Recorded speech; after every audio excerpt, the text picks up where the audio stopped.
ওমরা করলে কি কি লাভ হবে? 1 নম্বর, ওমরা আল্লাহ তাআলা কোরআনে বলছেন তোমরা ওমরা করো, ওয়া আতিমুল হাজ্জ ওয়াল উমরা, এজন্য আমরা ওমরা করব। 2 নম্বর ফজিলত, নবীজি হজের আগে ওমরা করছে, এজন্য আমিও ওমরা করব। 3 নম্বর, যেই ব্যক্তি ওমরা করবে ওই ব্যক্তি নবীজি বলছেন সে যেন আমার সাথে সাক্ষাৎ করলো, সুবহানাল্লাহ।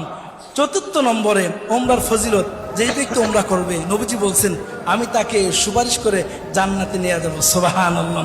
5 নম্বরে ওমরা করতে গিয়ে আমরা বাইতুল্লাহতে নামাজ পড়ি, 1 রাকাত নামাজে 1 লক্ষ রাকাত নামাজ পড়ার সওয়াব পেয়ে যাব, সুবহানাল্লাহ। 6 নম্বর ফজিলত হলো দুনিয়াতে থেকেই জান্নাতি জিনিস এর মধ্যে চুমা দেওয়ার সুযোগ হয়, যেটা হলো আসওয়াদ পাথর, হজরে আসওয়াদ, এর মধ্যে চুমা দেওয়ার সুযোগ হয়। 7 নম্বরে ওমরা করলে জিন্দেগির গুনাহ মাফ হয়ে যায়। 8 নম্বরে ওমরা করলে দোয়া কবুল হয়। 9 নম্বরে ওমরা করলে, ওমরা করার সময় যখন আমরা লাব্বাইক আল্লাহুম্মা লাব্বাইক বলি, নবীজি বলেন লাব্বাইক বলার দ্বারা সাথে সাথেই তার সমস্ত গুনাহ খাতা মাফ হয়ে যায়। 10 নম্বরে যেই ব্যক্তি ওমরা করে, ওমরা করার কারণে